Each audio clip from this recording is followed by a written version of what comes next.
අපිට අද තියෙන්නේ පාඩම් දෙක මොනවද පුතේ ස්පීඩ් රිවිෂන් එකේ 8 සහ 13. සෛලීය සංවිධානය ජීවීන්ගේ ලක්ෂණ ප්‍රධාන කීයක් කතා කරනවද? 8යි. මොනවද? මොනවද ලක්ෂණ? පළවෙනි එක කියන්න.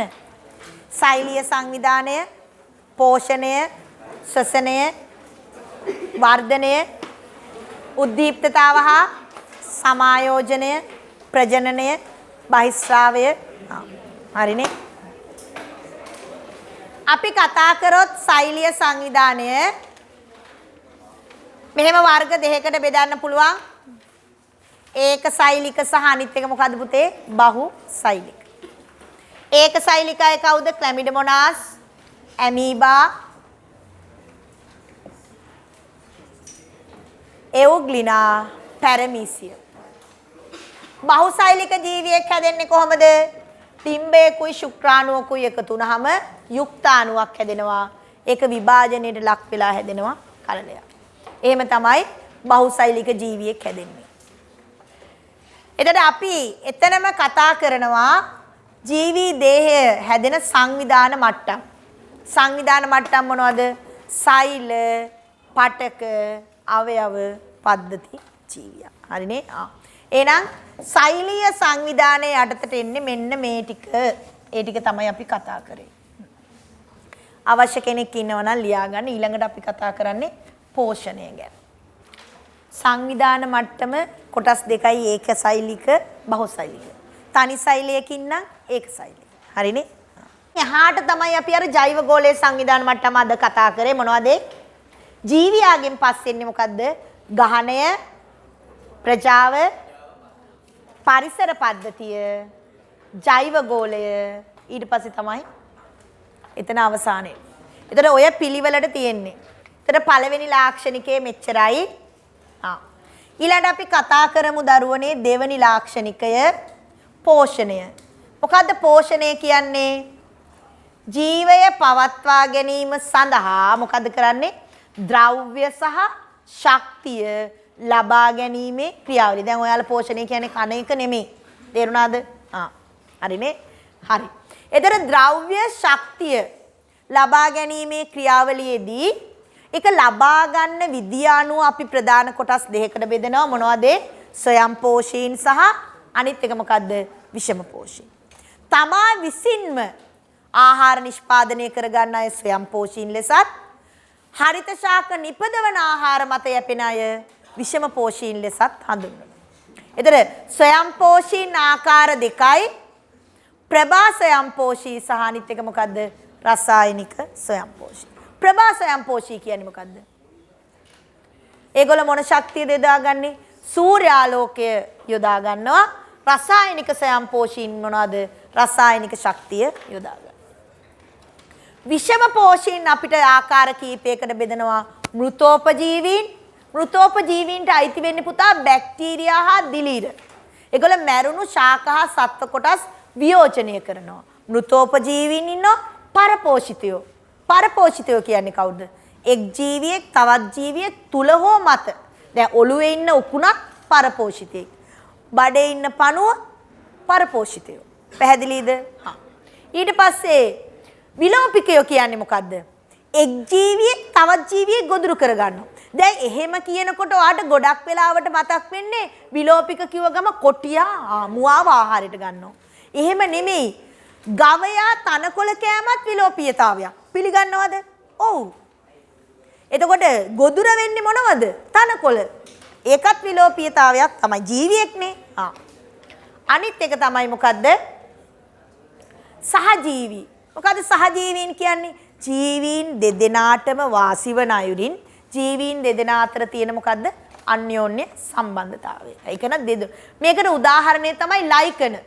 ලයිකන ගැන මොනවද ඔයාලට මතක් වෙන්නේ? ලයිකන කියන්නේ ඇල්ගී සහ දිලීර එකතුවක්. හරිද? ඇල්ගී එක මගින් පෝෂණය සපයනවා, දිලීර මගින් කරන්නේ වාසස්ථානය සපයනවා. ඒක තමයි සහජීවී. ඊට පස්සේ ප්‍රභා සංශ්ලේෂණය තමයි මේකේ වැදගත්ම එක පෝෂණයේ කාබන් ඩයොක්සයිඩ් ජලය. මම හිතන්නේ මේ වෙනකොට හැමෝටම ප්‍රභා සංශ්ලේෂණ සමීකරණ ලියා ගන්න පුළුවන්. අවශ්‍ය දෙයක් තියෙනවා නම් සටහන් කරගන්න දරුවනේ. ඊළඟ ශ්වසනය. ශ්වසනය කියන්නේ මොකද්ද පුතා? ජීවී සෛල තුල දැන් ඔයාලට ශ්වසනය කියපු ගමම මොකද්ද මතක් වෙන්නේ? ආශ්වාස ප්‍රාශ්වාසය. ශ්වසනය කියන්නේ ඒකද? නෑ. ජීවී සෛල තුල සංචිත ආහාර මගින් මොකද්ද? ශක්තිය නිපදවීමේ ක්‍රියාවලියට තමයි අපි කියන්නේ ශ්වසනය කියලා. පැහැදිලිද? අන්න ඒකට අවශ්‍ය ඔක්සිජන් වායුව ලබා ගැනීමත් ඒකෙදි පිට කරන කාබන් ඩයොක්සයිඩ් වායුව බැහැර කිරීමටත් සකස් වෙලා තියෙන පද්ධතියට තමයි අපි කියන්නේ ශ්වසන පද්ධතිය. අන්න එතෙන්දී ඒ වායුව අමාරුව සිදු කරන යාන්ත්‍රණය තමයි ආශ්වාසය සහ ප්‍රාශ්වාසය. පැහැදිලිනේ? එහෙනම් ශ්වසනයට අවශ්‍ය වෙන්නේ ග්ලූකෝස් සහ ඔක්සිජන්. ශ්වසනයේදී පිට කරන්නේ කාබන් ඩයොක්සයිඩ් හා ජලය. කාබන් ඩයොක්සයිඩ් හඳුනගන්නේ මොනව මගින්ද අපි? අවර්ණ හුණු දියර මගින්. ජලය හඳුන ගන්න අපිට විද්‍යාගාරයේ ප්‍රතිකාරක දෙකක් තියෙනවා. එකක් නිර්ජලීය කොපර් සල්ෆේට්, අනිත් එක කෝබෝල්ට් ක්ලෝරයිඩ්. මේ දෙකම මතක තියාගන්න. හරිනේ? ප්‍රභා සංශ්ලේෂණ සමීකරණය ඔබට මතක නම් දරුවනේ ඒක අනිත් පැත්තට ලිව්වහම එන්නේ මොකද්ද? ශ්වසන සමීකරණය. මොකද්ද ශ්වසන සමීකරණය? ග්ලූකෝස් ධන ඔක්සිජන් අර පැත්තට එන්නේ 6යි CO2 6යි H2O. ඊට අමතරව ATP කියන්නේ මොකද්ද? ශක්තිය. එතකොට මේකට අවශ්‍ය වෙන්නේ ප්‍රභා සංශ්ලේෂණයට හරිතප්‍රද සහ ආලෝකය.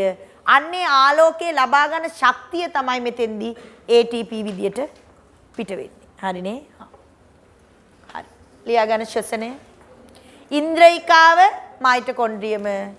ශ්වසන මානය උපකරණය. මතක තියාගන්න මේ ගෙවෙන්නේ අවසාන මාස 4. ඔබ මෙච්චර කල් අවුරුදු 16ක් අධ්‍යාපනය වෙනුවෙන් මහන්සි වෙච්ච දේ පළවෙනිම ප්‍රතිඵලය ඔබ හිතයි ශිෂ්‍යත්වය ලිව්ව නෑ. ශිෂ්‍යත්වය කියලා කියන්නේ ඒක කඩයිමක්. ඒක ඉස්කෝලේකට යන්න වැදගත් වෙන එකක්. හැබැයි මේ සාමාන්‍ය පෙළ විභාගේ තමයි ඔබේ ඉතිරි පැවැත්ම ඔබ තීරණය කරන අනාගතේ ඔබේ බලාපොරොත්තු වලට යන්න පාර. ඉතින් ඒක නිසා ඒ වෙනුවෙන් මහන්සි වෙන්න. මං හැමදාම කියනවනේ මොන දේ අමතක කරත් ඔයාගේ අම්මයි තාත්තයි ඔබ වෙනුවෙන් වෙන මහන්සි අමතක කරන්න එපා. ඒක ඔයාගේ ඔළුවේ තියෙන තාක්කල් පුතේ ඔබට පාඩම් කරන්න, වැඩ කරන්න ශක්තිය ලැබෙවි. එතකොට මෙන්න මේ ශ්වසන මානය ගැන ඔයාට මතක නම්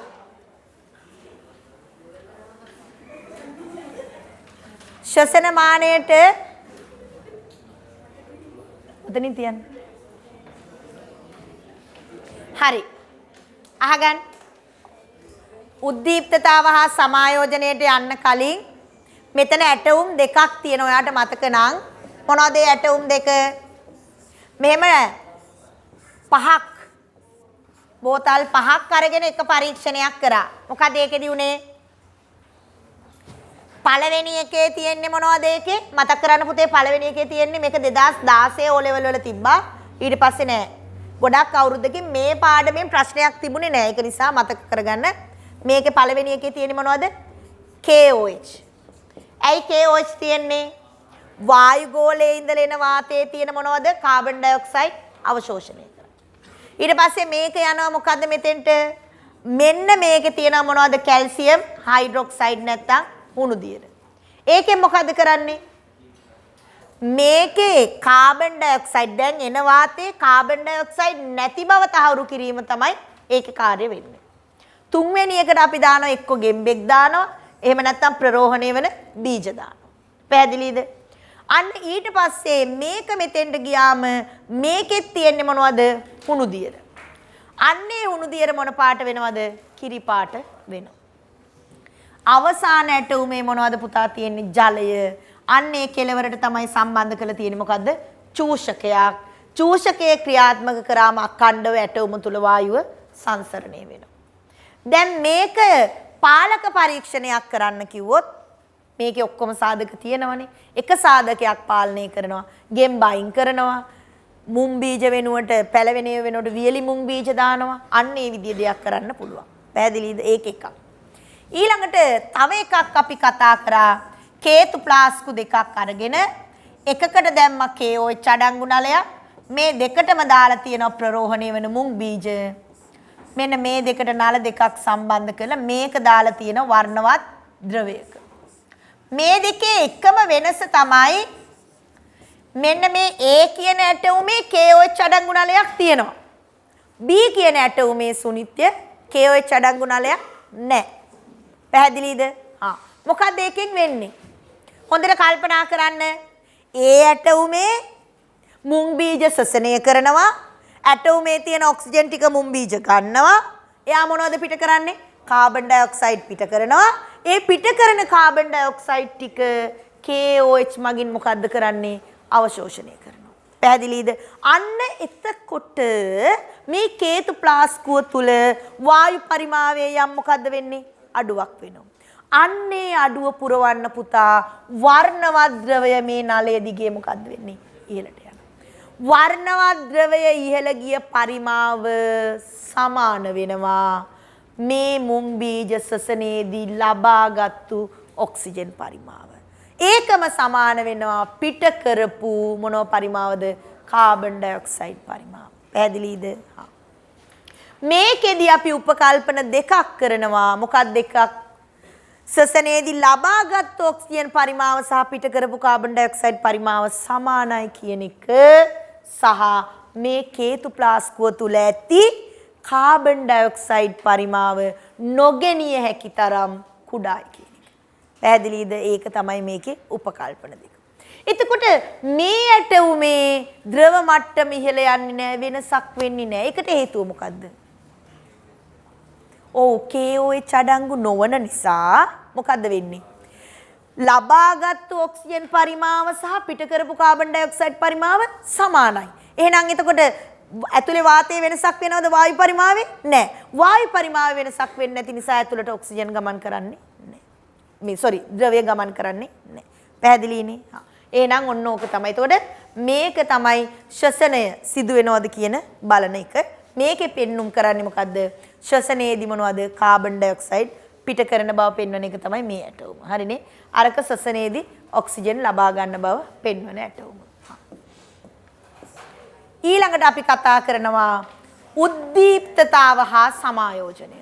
දැන් අපි ලක්ෂණ සෛලීය සංවිධානය කතා කරා, පෝෂණය කතා කරා, ශ්වසනය කතා කරා. දැන් කතා කරන්නේ උද්දීප්තතාව හා සමායෝජනය.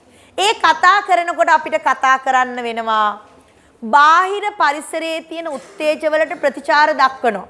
බාහිරව අභ්‍යන්තර. හරිද? මේ ප්‍රතිචාර දැක්වීමේදී අපේ ඉන්ද්‍රිය අතර සම්බන්ධීකරණය පවත්වා ගැනීම තමයි අපි කියන්නේ මොකද්ද? සමායෝජනය කියන.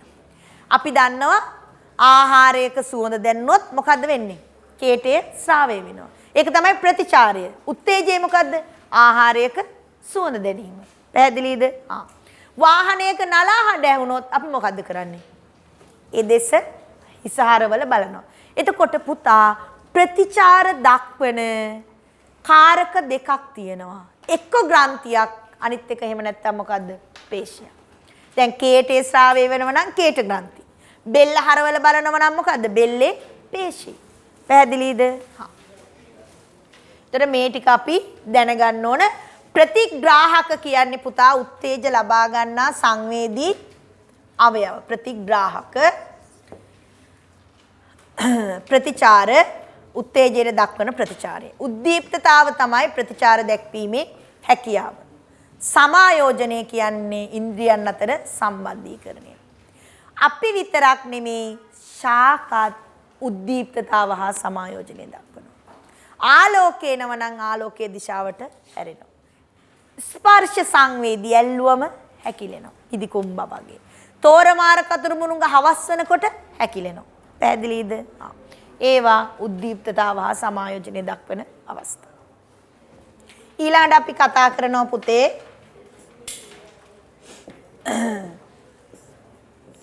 බහිස්රාවය. මොකද්ද බහිස්රාවය කියන්නේ? ජීවී දේහය තුල සිදුවන ජෛව රසායනික ප්‍රතික්‍රියාවලදී නිපදවන මොනවද? නිෂ්ප්‍රයෝජන ද්‍රව්‍ය දේහෙන් බැහැර කිරීම. එතකොට අපි දන්නවා අපේ ප්‍රධාන බහිස්රාවී ඉන්ද්‍රියන් තුනයි. මොනවද? සම, සමෙන් පිට වෙන්නේ මොනවද? දහඩිය. ඊට පස්සේ පෙනහළු වලින් ප්‍රාශ්වාස වාතය. ඊට පස්සේ වකුගඩු තමයි පුතා අපේ ප්‍රධාන නයිට්‍රජනීය බහිස්රාවී කෘත්‍ය ඉෂ්ට කරන්නේ. මොකද්ද?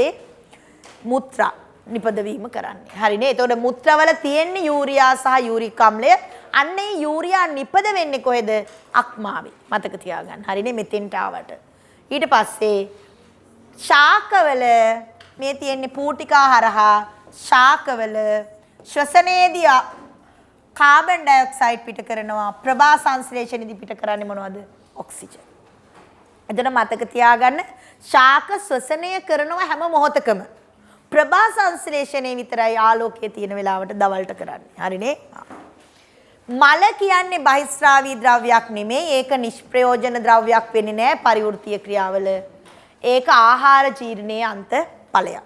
ඒක නිසා මල යනු බහිස්රාවී ද්‍රව්‍යයක් නොවේ. හරි තාම අපි එක පාඩමයි තව පාඩමක් තියෙනවා. හරි. චලනය වෙන්නේ ඇයි? ආහාර හොයාගන්න, ආරක්ෂාවට, ප්‍රජනනය සඳහා සහකරුවෙකු හෝ සහකාරියෙකු හොයාගන්නත් චලනය වෙනවා. හරිනේ? මේක වැඩිපුරම අපි කතා කරන්නේ සතුන් ගැන, මිනිස්සු ගැන නෙවෙයි. හරි. ශාක චලන තියෙනවා.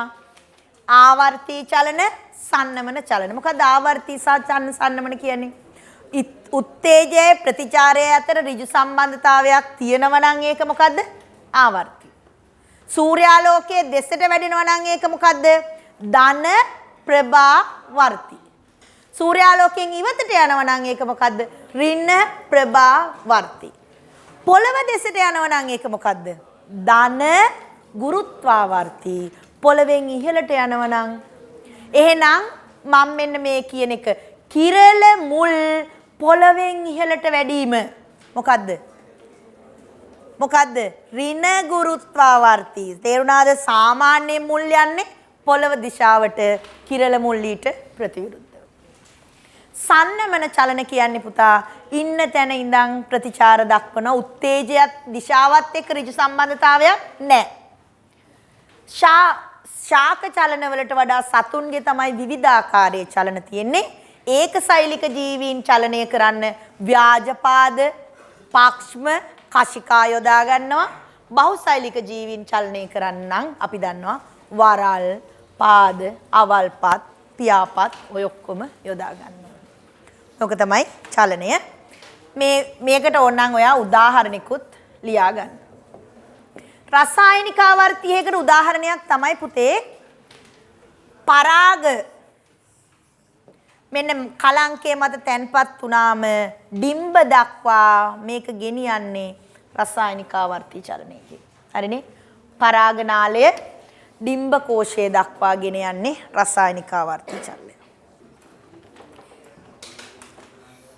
අවසානික ප්‍රජනනය ගැන අපි වෙනමම කතා කරනවා 14 වෙනි පාඩමේදී. ඒක නිසා නිකන් මතක් කරගමු. මොකද්ද ප්‍රජනනය කියන්නේ? ඒකසෛලික හෝ බහුසෛලික ජීවියෙකු තම වර්ගයාගේ ඉදිරි පැවැත්ම සඳහා නව පරම්පරාවක් බිහි කිරීමේ ක්‍රියාවලිය. ඔන්න ඔය ටික අපි මේක ප්‍රජනනය ගැන විශේෂයෙන් කතා කරන්නේ. ශාක ලිංගික සහ අලිංගික කියලා ප්‍රධාන කොටස් දෙකයි. සතුන්ගේ අලිංගික සහ ලිංගික. සතුන්ගේ අලිංගික ප්‍රජනනය සිදු වෙනවද? ඔව්. සතුන්ගේ අලිංගික ප්‍රජනනය සිදු වෙනවා. බැක්ටීරියා වගේ සතු ද්විඛණ්ඩනය වෙනවා. නෙමටෝඩා ප්ලැටිහෙල්මින්තිස් පණුවෝ ඉන්නවා. ඒගොල්ලෝ දෙකකට කැපුණාම ඒ දෙකෙන්ම සම්පූර්ණ සතු දෙන්නෙක් බවට පත් වෙන්න පුළුවන්. ඊට අමතරව හයිඩ්‍රාවෝ අංකුර හදනවා. දැන් මෙහෙමනම් හයිඩ්‍රා මේ පැත්තෙන් පොඩි අංකුරයක් ඇවිල්ලා ඒක ගැලවිලා අලුත් හයිඩ්‍රාවෙක් බවට පත් වෙනවා. හරිනේ?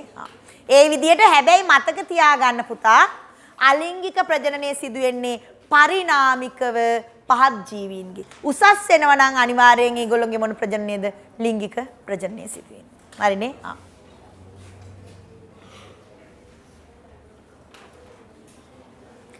ඊළඟ වර්ධනය හා විකසනය. වර්ධනය මනින්න අපි පාවිච්චි කරන්නේ වෘද්ධිමානය. වර්ධනයයි විකසනයයි කියන්නේ දෙකක්. වර්ධනය යනු කියලා ඇහුවොත් මොකද්ද? සෛලයක ප්‍රමාණය හෝ වියලි බර කොහොම වැඩි වීමද පුතා? අප්‍රතිවර්තව වැඩි වීම. වියලි බර අප්‍රතිවර්තව. පැහැදිලිද? ඒ කියන්නේ වැඩි වුණොත් අඩු වෙන්නේ නැත.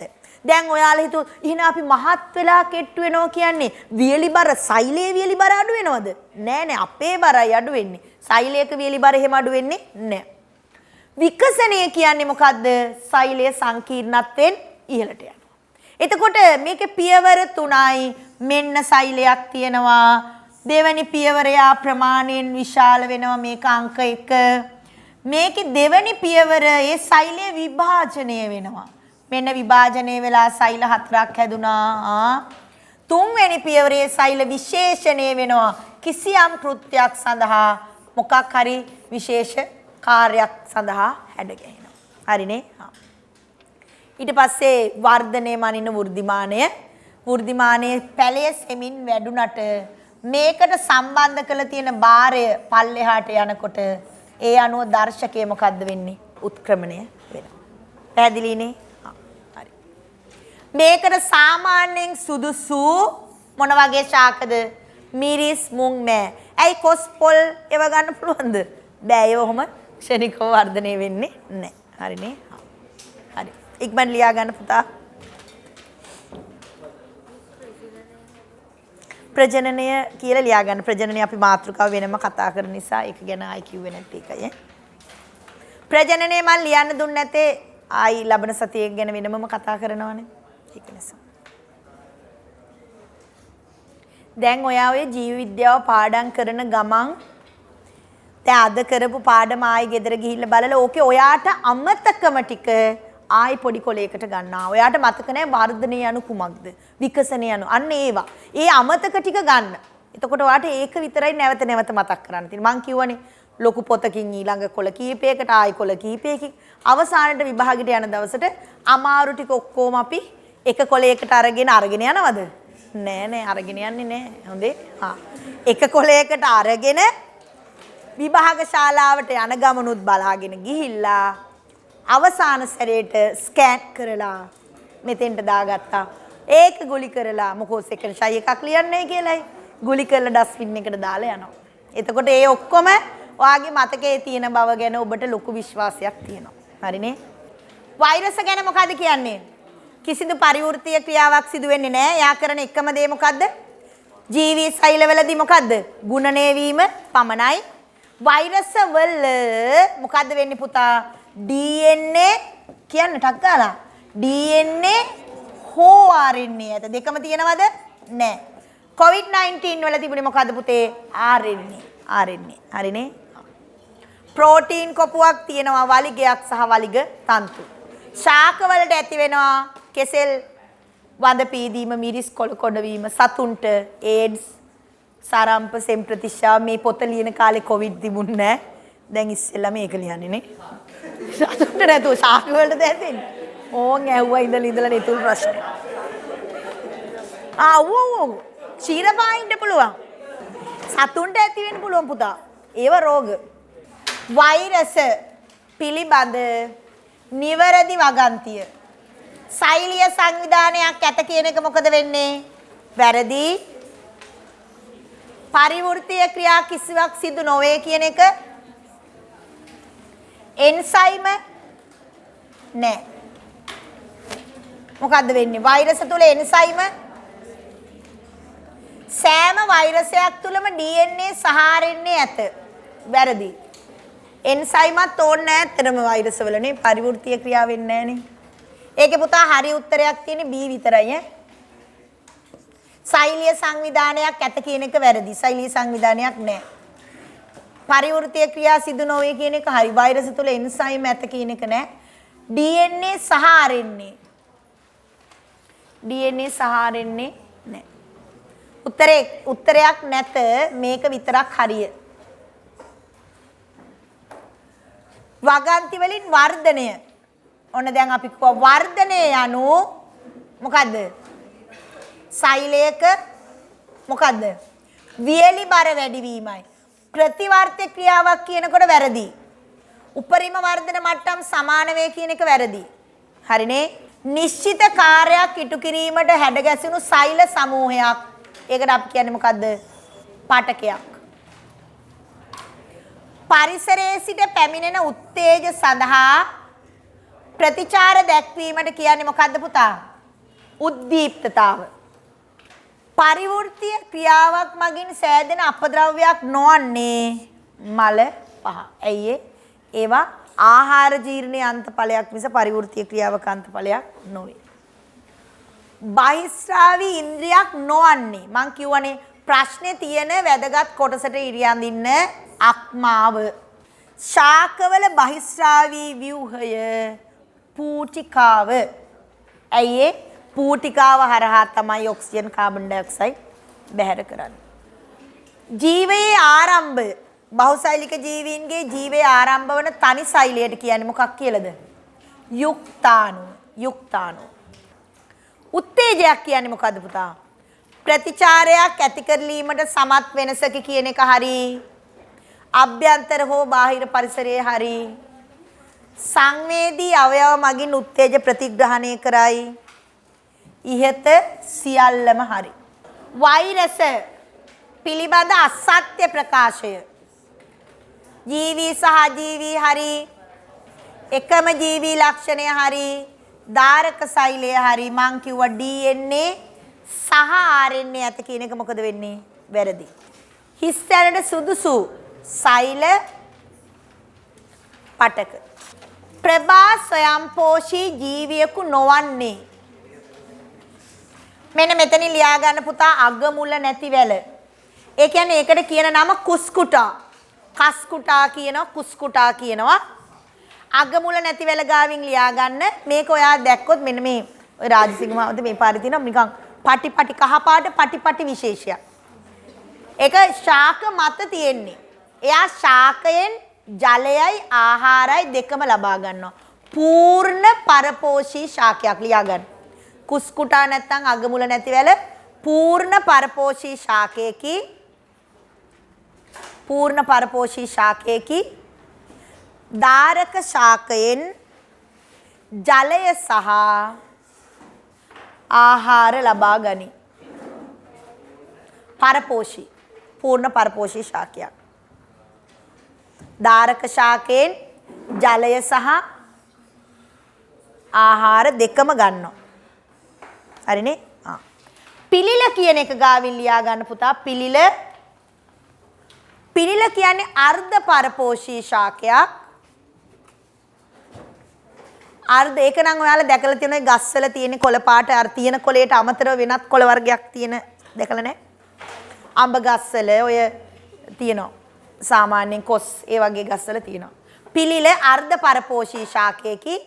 ධාරක ශාකයෙන් ජලය පමණක්ගෙන ප්‍රභා සංශ්ලේෂණය කරයි. ධාරක ශාකයෙන් ජලය පමණක්ගෙන ප්‍රභා සංශ්ලේෂණය කරයි.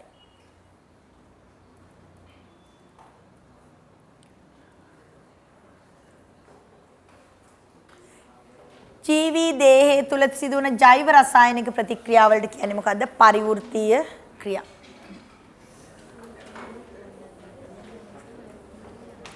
ඊළඟ එක මෙම ඇටවුම් මගින් විස්තර කිරීමට අපේක්ෂා කරන ලාක්ෂණිකය මොකද්ද පුතේ?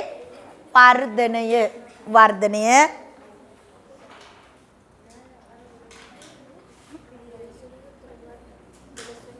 උත්තරේ අගමුල නැති වෙලා. මේක පරිවෘත්තීය ක්‍රියා. හරිනේ? ඉහත ඇටවුම් මගින් විස්තර කිරීමට අපේක්ෂා කරන්නේ මොකද්ද සවිඳු? මේකෙන් බලන්නේ මොකද්ද? වර්ධනය. වචනේ තනි වචනෙන් ලියන්න ලාක්ෂණිකය. ශාක හා සතුන් අතර වෙනස. වර්ධනය සම්බන්ධයෙන් ශාක හා සතුන්ගේ මොකද වෙන්නේ? ශාකවල වර්ධනයේ සීමා රහිතයි. සතුන්ගේ වර්ධනයේ සීමා සහිතයි. ඒක තමයි වෙනස. ශාකවල වර්ධනයේ සීමා රහිත වන අතර සතුන්ගේ වර්ධනය සීමා සහිතයි.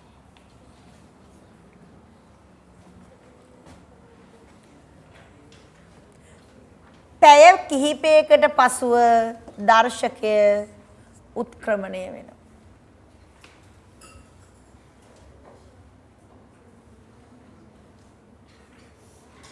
දිගින් වැඩි දර්ශකයක් දාලා තියන්නේ ඇයි පුතා? නිරීක්ෂණය වෙන ප්‍රමාණය පැහැදිලිව බලා ගන්න පුළුවන්. එතකොට කටුව දිග වුණාම පොඩි ප්‍රමාණයක් වුණත් වැඩිපුර පේනවා. හරිනේ? තියාගන්න දිගින් වැඩි දර්ශකයක් යොදා ගැනීමේ වැදගත්කම පහසුවෙන් වර්ධනය නිරීක්ෂණය කළ හැකි වීම. ඉහත ලාක්ෂණිකයට අමතරව ජීවීන් සතු වෙනත් ලාක්ෂණික මොනවද? පෝෂණය, ශ්වසනය, බහිස්රාවය, චලනය, ඒ ඕනම එකක් ලියන්න පුළුවන්. දැන් ඔයාගේ රිවිෂන් නෝට් එකට මේ පින්තූර දෙක දැම්මේ නැත්නම් අපි මෙතෙන්ට මේක දාලා තියෙන නිසා තියෙනවා. හරිද? 10 වසර ශිෂ්‍යයෙකු විසින් ජීවියෙකුගේ ජීව ක්‍රියාවලියක් විස්තර කිරීමට යොදාගත් ඇටවුමක් පහත සටහනේ දැක්වේ. මේකේ KOH තියෙන්නේ. ඒක සමාන වෙන්න මේකට මොනවද දාලා තියෙන්නේ? ජලය දාලා තියෙනවා. ඒතර වෙනසක් වෙනවද ඒකේ? නැහැ. ඉහත පරීක්ෂණය මගින් පැහැදිලි කරන ජීව ක්‍රියාවලිය මොකද්ද පුතා? ශ්වසනය. ඒ ඇටවුමේ අඩංගු KOH වල කාර්යය මොකද්ද? Carbon dioxide අවශෝෂණය. ඇටවුම තුල ඇති කාබන් ඩයොක්සයිඩ් අවශෝෂණය. ඇටවුම තුල ඇති කාබන් ඩයොක්සයිඩ් අවශෝෂණය. ඒ ඇටවුමේ නිරීක්ෂණය තමයි වර්ණවත් ද්‍රවය නැත්නම් පාට කළ ජලය වීදුරු නලය ඔස්සේ ඉහළට යයි. පාට කළ ජලය වීදුරු නලය ඔස්සේ ඉහළට යයි. එම නිරීක්ෂණයට හේතුව මොකද්ද? ශ්වසනයේදී පිට කළ කාබන් ඩයොක්සයිඩ් KOH මගින් අවශෝෂණය කළ නිසා එම අඩුව පිරවීමට ද්‍රවය ඉහළට ගමන් කරයි. ලියාගන්න. ශ්වසනයේදී පිට කළ කාබන් ඩයොක්සයිඩ් ඇටවුම තුල ඇති KOH මගින්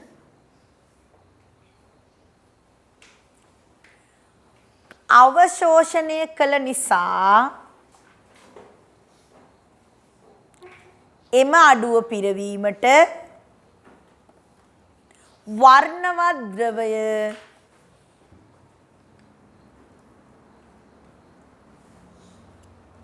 ඉහළට ගලා යයි.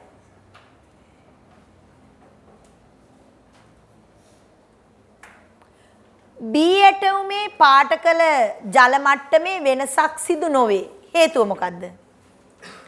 B ඇටවුමේ KOH අඩංගු නොවන නිසා කාබන් ඩයොක්සයිඩ් අවශෝෂණය නොකිරීම හේතුවෙන් ලබාගත් ඔක්සිජන් පරිමාවත් පිට කළ කාබන් ඩයොක්සයිඩ් පරිමාවත් සමාන නිසා ද්‍රව මට්ටම් වෙනස් වෙන්නේ නැහැ. ලියාගන්න. B ඇටවුමේ KOH අඩංගු නොවන නිසා ඇටවුම තුල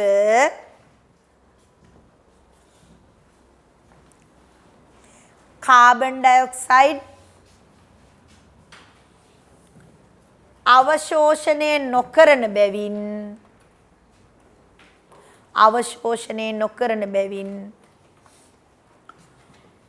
වායු පරිමාවේ වෙනසක් සිදු නොවන නිසා ද්‍රව මට්ටම වෙනස් නොවේ.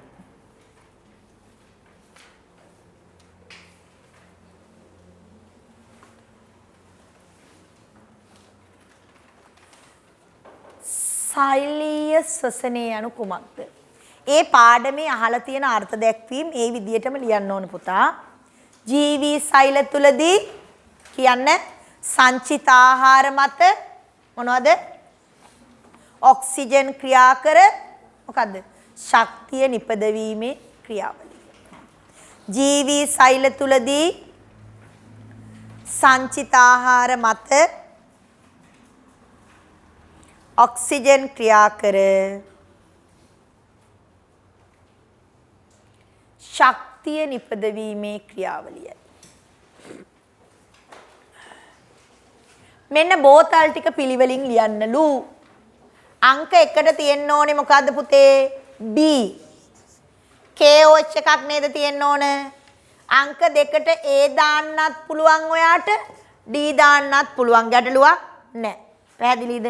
අංක 3ට අනිවාර්යෙන් දාන්න ඕන ගෙම්බා.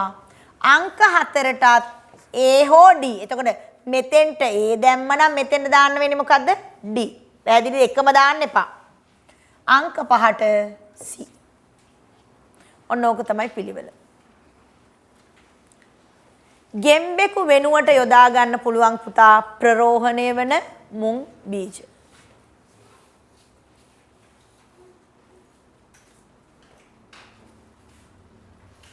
පොටෑසියම් හයිඩ්‍රොක්සයිඩ් ද්‍රාවණයක් යොදා ගැනීමේ වැදගත්කම මොකද්ද පුතා? ඇටවුම තුලට එන වාතයේ මොනවද? ඇති කාබන් ඩයොක්සයිඩ් අවශෝෂණය. හරිනේ? ඇටෝම තුලට එන වාතයේ ඇති කාබන් ඩයොක්සයිඩ් අවශෝෂණය.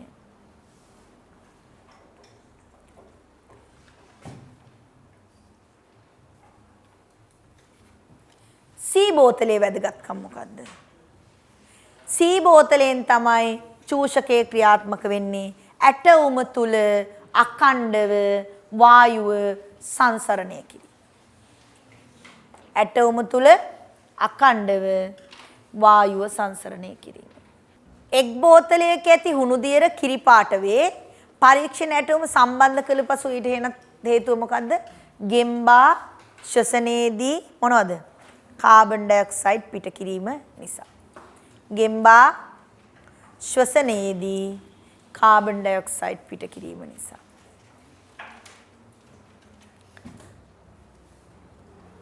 ස්වයංපෝෂීන් ප්‍රධාන කාණ්ඩ දෙකයි මොනවද පුතායේ? ප්‍රභා ස්වයංපෝෂී සහ රසායනික ස්වයං. ප්‍රභා සංශ්ලේෂණ ක්‍රියාවලිය ජලය. දැන් වචන සමීකරණ ලිව්වම අනේ ඕන්නේ මම දන්නේ ඉතින් රසායනික සමහරව ඉන්නවනේ නේද? ඔව්. දන්න බව පෙන්වන්න. ඒක නෑ විභාගෙට අහපු එකටයි උත්තර ලියන්න ඕනේ. ජලය දන්න මොකද මම දන්නවා සමහර අය එහෙම ලියලා. කාබන් ඩයොක්සයිඩ්, ග්ලූකෝස් ධන, ඔක්සිජන්, ආලෝකය, හරිතප්‍රද. ජෛව ලෝකය. අපි කතා කරනවා පුතේ වර්ගීකරණය. වර්ගීකරණ ආකාර කීයක් තියෙනවද? දෙකයි. මොනවද? ස්වාභාවික වර්ගීකරණය සහ කෘත්‍රිම වර්ගීකරණය. මේකෙන් සුදුසු වෙන්නේ මොන වර්ගීකරණයද? ස්වාභාවික. ඇයි ඒක සුදුසු වෙන්නේ? ඒකෙදී පරිණාමික බන්ධුතා මොකද්ද වෙන්නේ? ඉස්මතු වෙනවා. පරිණාමික බන්ධුතා. කෘත්‍රිම වර්ගීකරණයේ තියෙන ගැටලුව තමයි පුතේ බාහිර ලක්ෂණ පමණක් සලකා බලයි.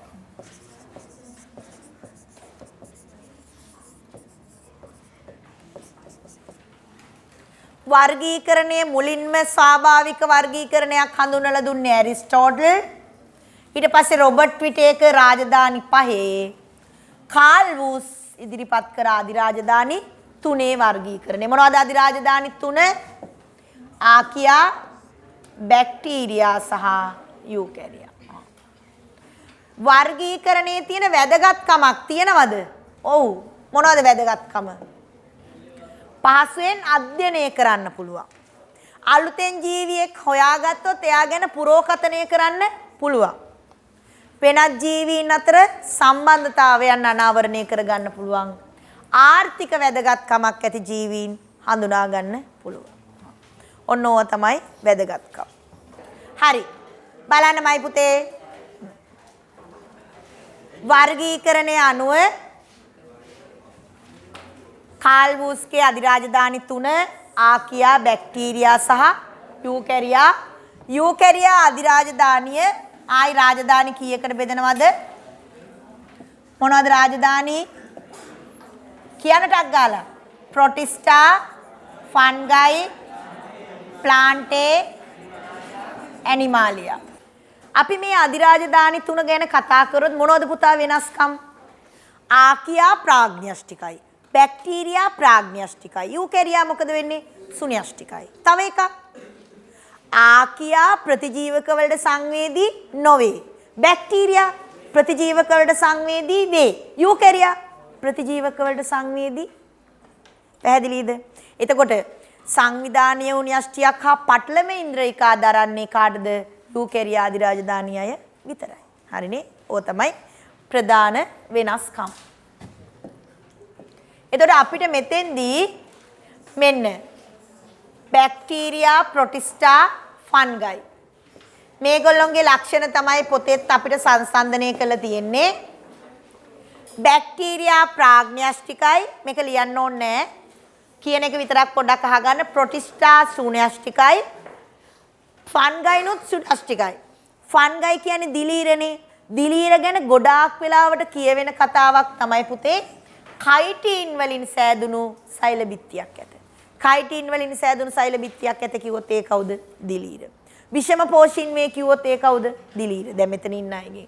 ඊට පස්සේ සාමාන්‍යයෙන් ප්‍රතිජීවක වලට සංවේදී වෙන්නේ බැක්ටීරියාවෝ. මේගොල්ලෝ ප්‍රතිජීවක වලට සංවේදී වෙන්නේ නැහැ. එතකොට මේගොල්ලන්ගේ ප්‍රයෝජනත් අපි දැනගන්න ඕන. මොනවද ප්‍රයෝජන?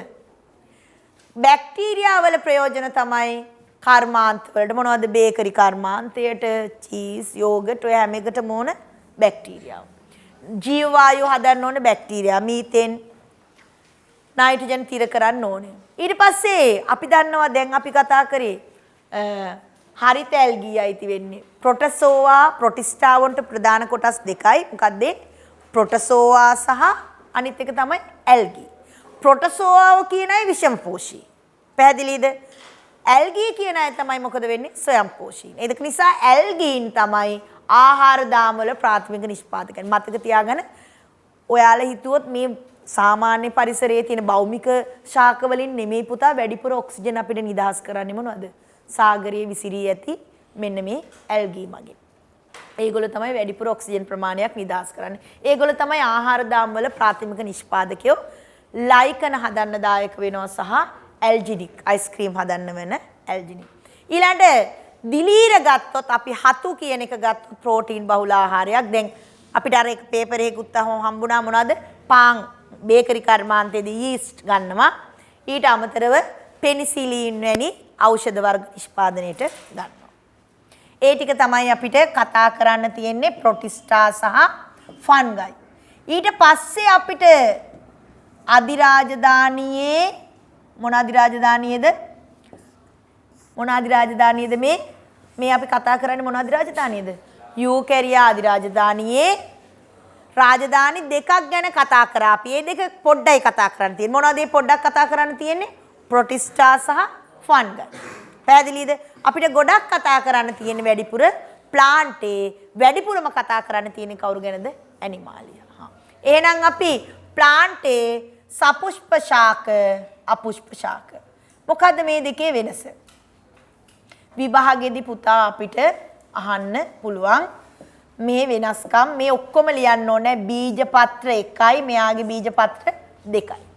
මෙයාගේ අතු බෙදේ, මෙයාගේ අතු බෙදී නැත, මෙයාගේ අතු බෙදී ඇත. මෙයාට මුදුන් මුලක් නැත, මෙයාට මුදුන් මුලක් ඇත. මෙන්න මෙයාගේ තියෙන මොන පුෂ්පද? ත්‍රිඅංකී. ත්‍රිඅංකී කියන්නේ පෙති 3 හෝ ඒවායේ ගුණාකාර. මෙයාට තියෙන චතුර් හෝ පංචාංක. මෙයාට ද්විතීක වර්ධනයක් නැහැ, මෙයාට ද්විතීක වර්ධනයක් තියෙනවා. පැහැදිලිද? ඒ මොනවද? ඒක බීජ ද්විබීජ අතර වෙනස්කම්. ඊළඟට අපිට කතා කරන්න තියෙනවා අපුෂ්ප ශාකායි කොටස් දෙකකට බෙදෙනවා. බීජ හට ගන්නා සහ බීජ හට නොගන්න. මොකක්ද ඒකේ? මෙයාගේ බීජ හට ගන්නේ මෙයාගේ මොනවද? බීජාණු. මෙයාගේ බීජ බාහිරයට විවෘත වෙලා තියෙන නිසා එයාට කියන මොකක් කියලාද? විවෘත බීජක ශාක කියලා. අරයට කියන මොනවද? අවෘත බීජක ශාක. ඒතර මෙයාගේ සත්‍ය පටක මොනවද සත්‍ය පටක කියන්නේ?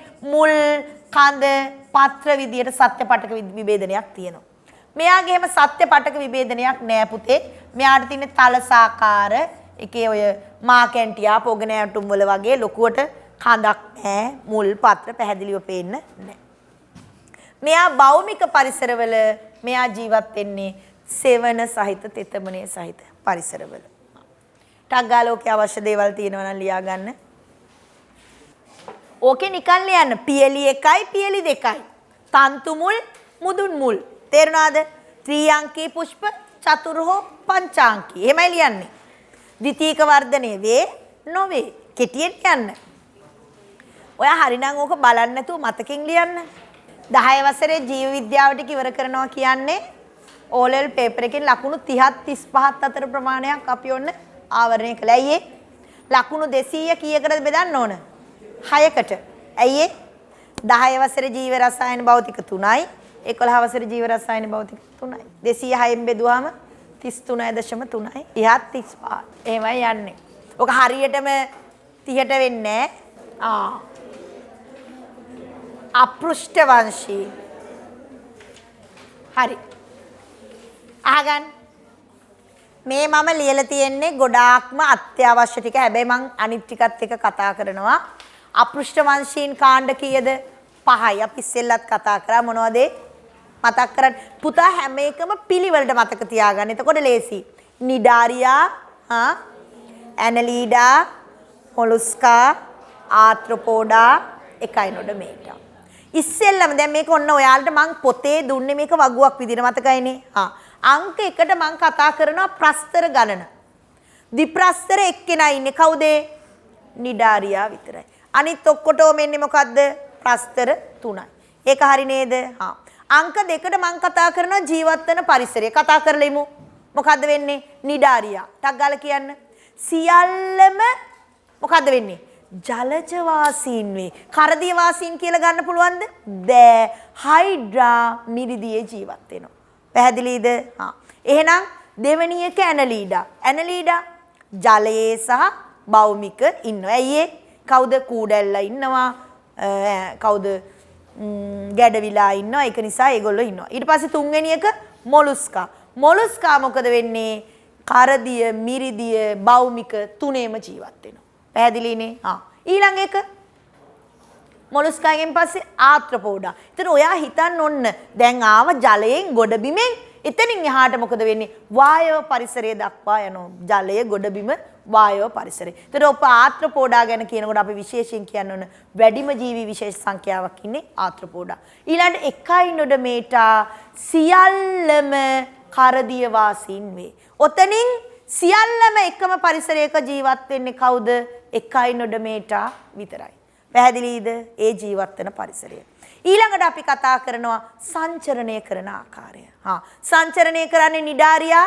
නිඩාරියාවන්ගේ ආකාර දෙකයි. කවුද? බුහුබා සහ මෙඩූසා. සංචරණය නොකරන්නේ බුහුබාවන්, මෙඩූසාවන් සංචරණය කරනවා. පැහැදිලිනේ? එහෙනම් ඊළඟට අපි කතා කරන්නේ ඇනලීඩා. ඇනලීඩාවන්ගේ සංචරණය කරන්නේ පේශි මගින් හෝ දැඩි කෙඳි කියලා තියෙනවා ඒගොල්ලොන්ගේ. ඒක එච්චර ඔයාලට වැදගත් වෙන්නේ නැහැ. ඊළඟට මොලුස්කා හේවත් මෘද්වන්ගීන් ඒගොල්ලෝ සංචරණය කරන්න මොකද යොදාගන්නේ? පේශිමය පාදය. ඊට පස්සේ අපි යනවා ආත්‍රපෝඩා. අන්න ඒගොල්ලෝ සංදි සහිත පාද මගින් තමයි සංචරණය කරන්නේ. එකයිනොඩර්මේටාව සංචරණය කරන්නේ නාල පාද මගින්. පැහැදිලිද? ජීවත් වෙන පරිසරය. ඊළඟට අපි කතා කරනවා මේගොල්ලොන්ගේ විශේෂ ලක්ෂණ. මොනවද විශේෂ ලක්ෂණ? නිඩාරියාවන්ට තියෙනවා අරීය සමමිතියක්. පැහැදිලිද? අරීය සමමිතියක් ඕනම අරයක් ඔස්සේ සමාන කොටස් වලට බෙදන්න. අනිත් තුන් දෙනා කවුද? ඇනලීඩා, මොලුස්කා, ආත්‍රපෝඩා. ඒ තුන් දෙනාටම තියෙන්නේ ද්විපාර්ශ්වික සමමිතියක් සමාන කොටස් දෙකයි. අන්තිම අය එකයිනොඩර්මේටා. ඒගොල්ලන්ට තියෙන්නේ මොන සමමිතියක්ද? පංචාරීය සමමිතියක්. පැහැදිලිද? ඊට පස්සේ අපි තව දුරටත් විශේෂ ලක්ෂණ කතා කරොත් මේගොල්ලොන්ට නිඩාරියාවන්ට තව තියෙනවා දංශක කෝෂ්ඨ. ඒව මොකටද වැදගත් වෙන්නේ පුතා? ගොදුරු අඩපන කර ගැනීමට. නිඩාරියාවන්ට උදාහරණ කොරල් බුහුබාවා, මුහුදු මල, අනිත් කවුද? Jelly fish. පැහැදිලිද? හා. දෙවෙනි ආකාරය තමයි මොකද්ද? ඇනලීඩා. ඇනලීඩාවන්ගේ දේහය බාහිර සහ අභ්‍යන්තර ඛණ්ඩවලට බෙදිලා තියෙනවා. ඒක නිසා ඒගොල්ලන්ට කියන විශේෂ නමක් සකණ්ඩ පණුවන් කියලා. සකණ්ඩ පණුවන්. ඒක තමයි ඒගොල්ලන්ගේ විශේෂත්වය. උදාහරණ කවුද? නෙරෙයිස් කියන්නේ පත්තෑ පණුවා. පත්තෑ නෙමෙයි. අන්න එයා ඉන්නේ කොහෙද? කරදියේ. තේරුණාද? කරදියේ ඉන්නේ. ඊට අමතරව ගැඩවිලා සහ කුඩැල්ලා. අපි සාමාන්‍යයෙන් ඔයා පොතේ තියෙන උදාහරණ ටික දැනගත්තාම ඇති ඒ ටික තමයි අපේ විභාගෙදී අහන්නේ ගොඩක් වෙලාවට. ඊළඟට අපි යනවා කවුද? මොලුස්කාවන් නැත්තම් මෘද්වංගීන්. ඇයි ඒගොල්ලන්ට මෘද්වංගීන් කියන්නේ? ඒගොල්ලන්ට තියෙන මෘදු දේහයක් තියෙන්නේ. එතකොට ඒගොල්ලන්ගේ දේහයේ හිස, පේශිමය පාදයේ සහ අන්තරාංග ගොනුව කියලා ප්‍රධාන කොටස් තුනකින් සමන්විතයි. සාමාන්‍යයෙන් අපි දන්නවා ගොඩබිම ඉන්න මොලුස්කාවෝ විදිහට අපි ගත්තොත් ගොළුබෙල්ලෝ, හංගොල්ලෝ ඒගොල්ලෝ ගන්න පුළුවන්. ඊට පස්සේ ජලයේ ඉන්නේ කවුද? බූවල්ලෝ, දැල්ලෝ. පැහැදිලිනේ? ඊළඟට අපි යන්නේ කවුද? ආත්‍රොපෝඩා. ආත්‍රොපෝඩාවන්ගේ තව විශේෂත්වයක් තියෙනවා. දේහය, හිස, උරස, උදරය ලෙස ප්‍රධාන ටැග්මා කීයකට බෙදලා තියෙනවද? 3ක් තියෙනවා. ඒගොල්ලන්ට සංදි සහිත පාද තියෙන නිසා විශේෂ නමක් කියනවා කවුද? සංදි පාදකයින් කියලා. පැහැදිලිද? හා. එතකොට සාමාන්‍යයෙන් ආත්‍රපෝඩාවන්ට අපිට ගොඩබිම ඉන්න සාමාන්‍යයට ගෝනුස්සෝ, පත්තෑයෝ වගේ ගන්න පුළුවන්. ජලයේ ඉන්න ආත්‍රපෝඩාවන්ට ඉස්සෝ ගන්න පුළුවන්. වායු පරිසරයේ ඉන්න අයට මැස්සෝ, මදුරුවෝ ඔය වගේ අය ගන්න පුළුවන්. සමනලයෝ. හා. හරි. ඊට පස්සේ අවසාන එක කවුද? එකයිනොඩ මේටා. එකයිනොඩ මේටාව ගැන කියන්න ඕනේ අපි අර කිව්වා වගේ පංචාරිය සම්මිතියක් තියෙනවා, නාලපාද තියෙනවා, කටු සහිත ආකාර ඉන්නවා. ඒතර මතක තියාගන්න දැනට අපි හොයාගෙන තියෙන ආකාරයට කෝඩේටාවන් හේවත් පෘෂ්ඨවංශීන්ට පරිණාමිකව වැඩිම සම්බන්ධතාවයක් තියෙන කවුද? මෙන්න මේ එකයිනොඩ මේටාව. පැහැදිලිද? හා. එතකොට නාලපාද සහිතයි. විශේෂයෙන් අන්න මේගොල්ලෝගේ තියෙන පුතා ලිංගික ද්විරූපතාවය තියෙනවා. ඒ කියන්නේ ගැහණු සහ පිරිමි කියලා වර්ග දෙකක් ඉන්නවා. හරිනේ? හා. ඔන්න ඔය ටික තමයි අපිට දැනගන්න ඕනේ. හරි. මම ඔය කියපු ටික අවශ්‍ය විදිහට ලියා ගන්න. මම කියන්නේ ඔයා කෙටියෙන් ලියුවනම් ප්‍රස්තර 2යි 3යි 3යි 5යි. හරි. දැන් මේවා අමතක කරන්න එපා. මේවා තමයි ඔයාලට ටිකක් මතක තියාගන්න ගොඩක් විෂය කරුණු තියෙනවා. හැබැයි මං හැමදාම ඔයාලට උගන්වන්නෙත් එහෙම කියලා දෙන්නේ. කියන්නේ ලියන්න දෙන්නෙත් එහෙම සංසන්දනාත්මකව මතක තියාගන්න. ඒක තමයි ලේසිම විදිය. හරිනේ? නැතු එක එක්කෙනා ගැන වෙන වෙනම මතක් කරන්න ගියොත් ටිකක් අපහසුයි. මෙයාගේ තියෙන විශේෂත්වය අනිත් අයගේ නෑ. ඒක තමයි මෙයාගේ තියෙන වෙනස්කම. හරිනේ? හරි. හොඳයි. ඉවරයිනේ පුතාලා? හරි අපි බලමු.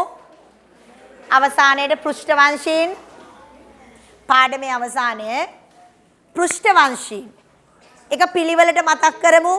මත්ස්‍යයින්, උභයජීවීන්, උරගයින්, පක්ෂීන්, ක්ෂීරපායි. තේරුණාද? කියන්න නැතුව අහගන්නමයි පුතේ. ජීවත් වෙන පරිසරය මත්ස්‍යයින් ජලයේ, උභයජීවීන් ජලය සහ ගොඩබිම, උරගයින් ගොඩබිම, පක්ෂීන් ගොඩබිම වායව පරිසරය, ක්ෂීරපායින් ජලයේ ඉන්නවා, වායව පරිසරයේ ඉන්නවා, ගොඩබිම ඉන්නවා. ඒතර ඔයාලට තේරෙනවා පරිණාමිකව අනුක්‍රමණයෙන් සියලුම පරිසරයන් දක්වා ගිහින් තියෙනවා. පැහැදිලිනේ? හා. එතකොට මතක තියාගන්න මත්ස්‍යයින්ට අස්තිමය හෝ කාඩ්ලේජමය සැකිල්ලක් තියන්න පුළුවන්. සාමාන්‍යයෙන් අපි කියන්නේ පෘෂ්ඨවංශීන් කියන්නේ අභ්‍යන්තර සැකිල්ලක් තියෙනවා. අපෘෂ්ඨවංශීන් කියන්නේ කොඳු යට පෙලක් නැත්තම් සැකිල්ලක් නැති අයනේ. එතකොට මේ පෘෂ්ඨවංශීන්ගේ මත්ස්‍යයින්ගේ සැකිල්ල එක්ක අස්තිමය වෙන්න පුළුවන්. එහෙම නැත්තම් මොකද්ද? කාඩ්ලේජමය වෙන්න පුළුවන්. හරිද? අනිත් ඔක්කොටම තියෙන්නේ අස්තිමය සැකිල්ල. ඊළඟට අපි ගන්නවා හෘදේ කුටීර සංඛ්‍යාව. මම ඔයාලට ඒක මතක තියාගන්න ටෙලිෆෝන් නම්බර් එකක් වගේ කියලා තියෙනවා. කීයද? 2යි 3යි 3යි 4යි 4. ඒ කියන්නේ මත්ස්‍යයින්ට 2යි, උභයජීවීන්ට 3යි, උරගයින්ට 3යි, පක්ෂීන්ට 4යි, ශීරපායින්ට 4යි. 2යි 3යි 3යි 4යි 4. එක සැරයක් පේපර් එකේ මට මතක නැහැ ගිය අවුරුද්දේ හො ඊට කලින් අවුරුද්දේ හෘදේ කුටීර සංඛ්‍යාව ලියන්න කියලා ප්‍රශ්නයක් තිබුණා පෘෂ්ඨවංශීන්ගේ. ඊට පස්සේ සසනය ගත්තොත් පුතා මත්ස්‍යයන් සසනය කරන්නේ ජලක්ලෝම මගින්. ඊට පස්සේ උභයජීවීන් ගත්තොත් තෙත සම මුඛය පෙනහලු කියන සසන පෘෂ්ඨ කීයක් තියෙනවද? 3ක් තියෙනවා. එයාට විතරයි සසන පෘෂ්ඨ 3ක් තියෙන්නේ. එතනින් එහාට උරගයින්, පක්ෂීන්, ශීරපායින් මේ ඔක්කොම සසනය කරන්නේ මොනවයින්ද? පෙනහලු වලින්. එතකොට ඔයා මතක තියාගන්න එක තැනකදී යෝක වෙනස් වෙන්නේ. හරිනේ? ඊට පස්සේ සංචරණය ගත්තොත් මත්ස්‍යයන් වරල් මගින් සංචරණය කරනවා. ඊට පස්සේ ගෙම්බා ඒ කියන්නේ උභයජීවීන් ගත්තොත් ඒගොල්ලෝ සාමාන්‍යයෙන් සංචරණය කරන්නේ පාද මගින්. ඊට අමතරව ඒගොල්ලෝගේ අර බැඳි පටල සහිත පාද නිසා ජලයේ ගමන් කරන්න පුළුවන්. එතනින් එහාට ගත්තාම උරගයින්ට පාද තියෙන්නත් පුළුවන්, පාද නැති වෙන්නත් පුළුවන්. පක්ෂීන් සංචරණය කරන්නේ පියාපත් මගින්. ඊට පස්සේ ශීරපායින්ට පංචාංගුලික ගාත්‍රා තියෙන පාද තියෙන. ඊට පස්සේ චලතාපී අචලතාපී. මොකද චලතාපී කියන්නේ? බාහිර පරිසරයේ උෂ්ණත්වය අනුව දේහ උෂ්ණත්වය වෙනස් කරන්න බෑ. ඒගොල්ලොන්ගේ නුවර එළියට ගියොත් ඒගොල්ලොන්ගේ දේහ උෂ්ණත්වය හේ උෂ්ණත්වය ගන්නවා. දැන් අපි එහෙම වෙනවද? නෑ. චලතාපී කාණ්ඩ 3යි කවුද? මත්ස්‍යයන්, උභයජීවීන්, උරගයින්. අචලතාපී කාණ්ඩ 2යි කවුද? පක්ෂීන් සහ ශීරපායින්. පැහැදිලිද? හා. ඔන්න ඔය ටිකට අමතරව අපි ඇම්ෆිබියාවන් ගත්තොත් එයාලගේ විශේෂත්වයක් තමයි රූපාන්තරණයක් තියෙනවා. මොකද රූපාන්තරණයක් කියන්නේ? ජීවන චක්‍රයේ එකිනෙකට වෙනස් විවිධ ස්වරූප දරනවා. උදාහරණයක් ගෙම්බ ගත්තොත් බිත්තර, ඉස්ගෙඩියා, සූඹුල් ගෙම්බ වෙනස්නේ. ඒක තමයි එකිනෙකට වෙනස් විවිධ ස්වරූප දරනවා රූපාන්තරණයක් තියෙනවා. ඒගොල්ලන්ට තියෙන්නේ ග්‍රන්ථි සහිත සෙවල සම. ගෙම්බෙක් අල්ලලා තියෙනවා නම් පොඩ්ඩක් ලිස්සන ගතියක් තියෙනවා අල්ලලා බලන්න. ඔව්. හැබැයි ඔයාට දැන් ඔයාට සර්පයෝ පේන්නේ අම්මෝ ඒගොල්ලෝ ලිස්සනවා වගේ. සර්පෙක් අල්ලලා නැද්ද? සර්පෙක් ඇල්ලුවොත් නයි එහෙම අල්ලන්න යන්න එපා. ගැරන්ඩියෙක් වගේ පොඩක් වලිගෙන් අල්ලලා බැලුවට කමක් නැහැ. හැබැයි මේ ණයාද ගැරන්ඩියද කියලා අඳුර ගන්න බැලුව වලිගෙන් අල්ලන්න එපා. අන්තිමට හරිනේ විභාගෙට තව චුට්ට දවසයි තියෙන්නේ. හරි. එතකොට පුතා අපි කිව්වේ ඒ සර්පයින්ට නැත්තම් උරගයින්ට තියෙන්නේ ග්‍රන්ථි රහිත වියලි සම. තෙත සම තියෙන්නේ කාටද? උභයජීවීන්ට. වියලි සම තියෙන්නේ කාටද? උරගයින්ට. ඔන්න ඔය ටිකට අමතරව පක්ෂීන්ට තියෙනවා පිහාටු තියෙනවා, හොටක් තියෙනවා, දත් නැහැ විශේෂ ලක්ෂණයක්. ශීරපායින්ට මොනවද? සමේ රෝම තියෙනවා. ගද? නයද? හරි. අනිත් එක දැන් අහගන්න මත්ස්‍යයන් බිත්තර දැම්මේ ජලයේනේ. එතකොට උභයජීවීනුත් බිත්තර දැම්මේ කොහෙද? ජලයේ. උරගයින් බිත්තර දැම්මේ ගොඩබිම. අන්න එහෙනම් කවචයකින් වට වූ බිත්තර දානවා. ඇයි බාහිර පරිසරයේ ගැටීම් වලට ඔරොත්තු දෙන්න. තේරුණාද? ඊට පස්සේ ඒකයි ඒගොල්ලන්ට කොරපොතු තියෙන්නේ. සමේ කොරපොතු තියෙන්නේ සංචරණය කරනකොට නැත්තම් සීරෙන නිසා. ගැටලු නැත්තම් අරගොල්ලෝ වගේ නෙමෙයි. පාද තිබිලා ඇවිදිනවා වගේ නෙමෙයි. නයි සර්පයෝ වගේ කට්ටිය. එහෙනම් ඔන්න ওই ටික තමයි අපි දැනගන්න ඕනේ. හොටක් තියෙන්නේ කාටද? හරි. ටක් ගාලා ලියාගන්න අවශ්‍ය දේවල්. මේකෙන් පස්සේ අපිට තව පොඩ්ඩක් තියෙනවා මොකද්ද? ද්විපද නාමකරණය. ද්විපද නාමකරණය ඉදිරිපත් කළේ කවුද? කැරලස් ලීනියස්. එයා කිව්වේ මොකද්ද? නමක් පද දෙකයි. පළමු පදය ඝන නාමය කිව්වා. දෙවෙනි පදය මොකක් කිව්වද? විශේෂණ. අතින් ලියනව නම් පද දෙකට යටින් ඉරි අඳින්න කිව්වා. මුද්‍රණය කරනව නම් ඇල අකුරු. ඔය නෝට්ස් ටික දැන් මේ ලියන්නේ අවසාන සැරේටනේ විභාගෙට කලින්. ඒක නිසා හොඳට සම්පූර්ණ කරගන්න පුතාලා. කවුරු ලස්සනට ලියපු කෙනෙක් ඉන්නවා නම් පුළුවන් ගෲප් එකට දාලා පින් අනුමෝදනා වැඩක් කරන්න. ලියා ගන්න බැරි වෙච්ච අයට මම පොඩක් ගෲප් එකට මැසේජ් එකක් දානවා පේරන්ට්ස්ලට. පොත අරගෙන පොඩි අත්සනක් දාන්න කියලා මම එහෙම කියලා තියෙනවා. හිටපු ගමන් ඒගොල්ලන්ටත් අමතක වෙනවනේ බිසී නිසා නේද? පොඩක් අත්සනක් දැම්මහම ඒගොල්ලෝ ඔයාලට මතක් වෙනවනේ. අම්මත් බලනවා, තාත්තත් පොත බලනවා, මිසුත් බලනවා, මං විතරක් බලන්නේ නැත්තේ කියලා ඊට පස්සේ ඔයත් බලන්න පටන් ගන්නවා. දැන් බලන ලස්සනට තියෙයිද? ඔව් ලස්සනයි. ඉක්මන් කරන්න මං කියවනේ ප්‍රමාදයේ පසුතැවිල්ලට හේතු වෙනවා. දැන් අද ගෙදර ගිහිල්ලා ඔයගොල්ලෝ ඊට පස්සේ කෑම කාලේ මේක කළා ඊට පස්සේ ඔය පොත් අරගෙන චුට්ටක් අඩුපාඩු ටික සම්පූර්ණ කරනවානේ. 12ටද නිදිය ගන්න. හොඳයි. කන්නේ නැතුව පොත බලන්න එපා. එහෙම කරන්න එපා. පොඩි මෙහෙමයි පුතා. දැන් පැය 4ක්නේ. පැය භාගයක් පොඩි රෙස්ට් එකක් අරගන්න ඊට පස්සේ ආයෙ වැඩ කරන. ජීවියා සතු මෙයා කවුද පුතේ? ගැඩවිලා. බාහිර හා අභ්‍යන්තර සවිඳු. බාහිර අභ්‍යන්තරව ඛණ්ඩණය වෙලා තියෙනවා. බාහිර කවචයක් දරන්නේ මොලුස්කා. අරිය සම්මිතියක් දරන්නේ නිඩාරියා. ඒව ලියා ගන්න කාටද අයිති වෙන්නේ ලක්ෂණ. ඒක බීජපත්‍රී පමණක්. ත්‍රිඅංකී පුෂ්ප. කොරල් පර ගොඩනගන්නේ නිඩාරියා කවුද? කොරල් බුහුබාවා. මේ මූල පද්ධතිය දැක්කහම මේ තියෙන නිදි කුම්භාවල මූල ගැටති තියෙනවා. තාම පොත පෙරලනවා. හරි දාගන්න ඕනේ. මං කීප දෙනෙකුගේ පොත් බලනවා මේ දක්වා ලියලාද කියලා. හරිද? බාහිර කවචයක් සහිත පේශිමේ පාදයක් තියෙනවා නම් ඒ කවුද පුතා? මොලුස්කා. අපෘෂ්ඨ වංශියා දැල්ලා. පොල් ගසේ විද්‍යාත්මක නම නිවැරදිව ලියලා තියෙන්නේ කොකොස් නුසිෆෙරා. පළමු අකුර කැපිටල්, ඉතුරු සියලුම අකුරු සිම්පල්.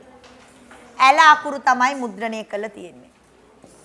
එකම විශේෂයේ ජීවීන් අතර ස්වාභාවික බන්ධුතා, වෙනස් ජීවීන් අතර පරිණාමික, අභ්‍යන්තර ලක්ෂණ අතර සම්බන්ධතා.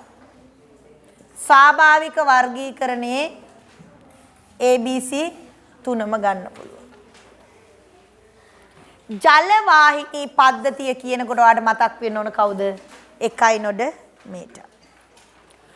බිත්තර මගින් බෝවීම සිදුවන ජීවන චක්‍රයේ එක් අවධියක් ජලය ගත කරන්නේ පණුගෙම්බා. පණුගෙම්බා කියන්නේ කවුද? ඇම්ෆිබියාවෙක්.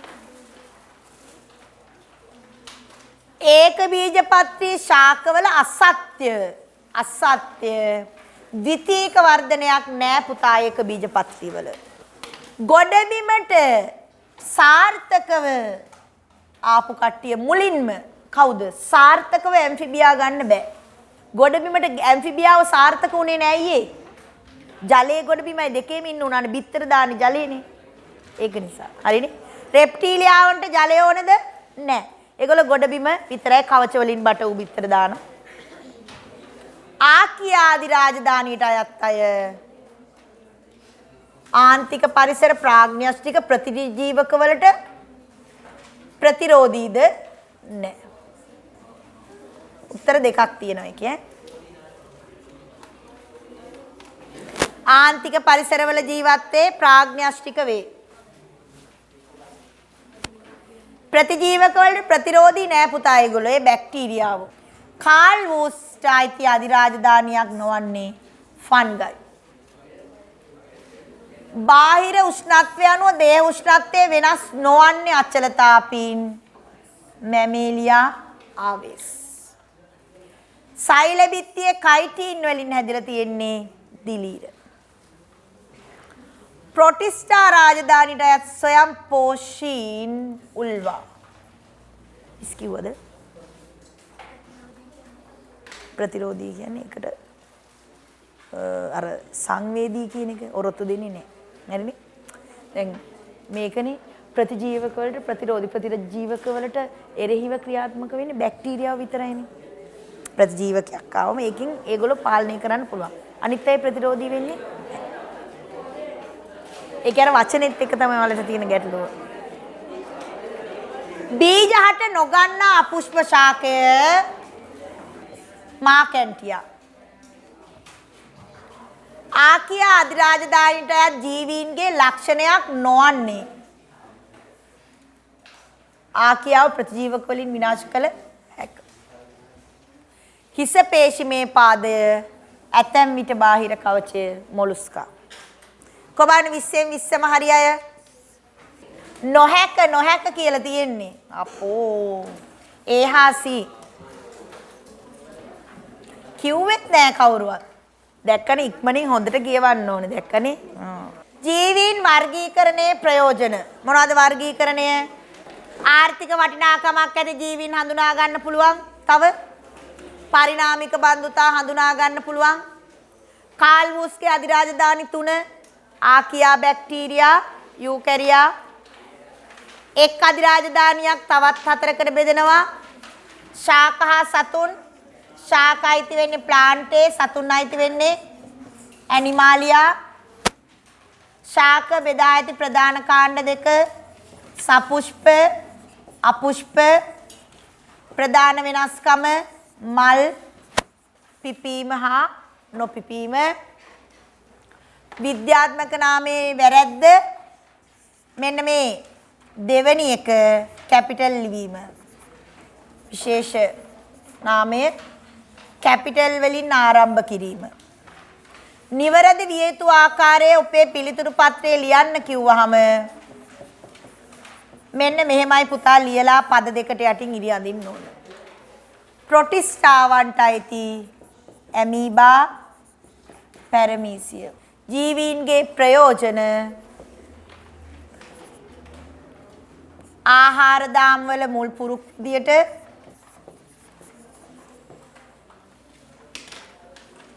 ඩොල්ෆින් අයිති වෙන්නේ මැමේලියා. මදුරු අයිති වෙන්නේ ආත්‍රපෝඩා. මුහුදු මල අයිති වෙන්නේ නිඩාරියා.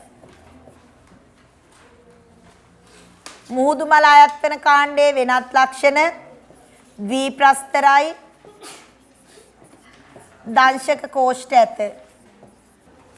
B හා C අක්ෂර වලින් දක්වලා තියෙන්නේ බැක්ටීරියා සහ කවුද? C වලින් ඉන්නේ පැරමීසියම් දෙව්ග්ලිනාද? පැරමීසියම් නේ. C ගේ සංචරණ උපාංගය පක්ෂම. ප්‍රතිජීවක වලට සංවේදී නම් අයිති වෙන්නේ අධිරාජධානියත් බැක්ටීරියාම තමයි. ඒ අයිති රාජධානිය ෆන්ගයි. නිඩාරියාවන්ට එන්නේ ස්තර 2යි Q. 1යි නොඩමේටාවන්ට ජලවාහිනී පද්ධතිය. ඇනලීඩාවන්ට පණු ආකාර දේහය. මොලුස්කාවන්ට බාහිර කවච ඇත. කෝඩේටාවන්ට පරිණාමිකව බන්ධුකතා දක්වන්නේ 1යි නොඩමේටා. හෘදේ කුටීර සංඛ්‍යාව 2යි 3යි 3යි 4යි 4. සමේ දැකිය හැකි ග්‍රන්ථි ශ්වේද ග්‍රන්ථි සහ ස්නේහස්‍රාවී ග්‍රන්ථි. මේකේ අමාරු දෙයක් නෑ පුතා. ඔයාට ඔක්කොම ලියන්න පුළුවන්. අස්තිමය හෝ කාට්ලිමේ සැකිල්ලක් කියන්නේ කාටද? මත්ස්‍යයින්ට. වරල් ඇත, කරමල් ඇත. හරි. එහෙනම් සුබ රාත්‍රියක්. ලබන ඉරිදාත් සවස් 6ට සුපුරුදු සෙනෙහසින්. හරි. එහෙනම් good night. පරිස්සමෙන් යන්න. දැක්කනේ ප්‍රමාද වෙච්ච විනාඩි 5 එහෙම ඉවර වෙන්නේ. සාපෙළ විද්‍යාවට එකක් 10-11 වෙනි පුනරීක්ෂණ සමග ප්‍රශ්න පත්‍ර සාකච්ඡාව ඉරිදා සවස 6 සිට රාත්‍රී 10 දක්වා සයන්ස් සර්කල් ඉන්ස්ටිටියුට් කඩුවෙල ලංකාවටම ඔන්ලයින් මෙහෙයවීම සාපෙළ පිළිතුරු පත්‍ර පරීක්ෂක දිනුෂා ගමගේ ගුරුතුමිය අදම අමතන්න 077 40 45 614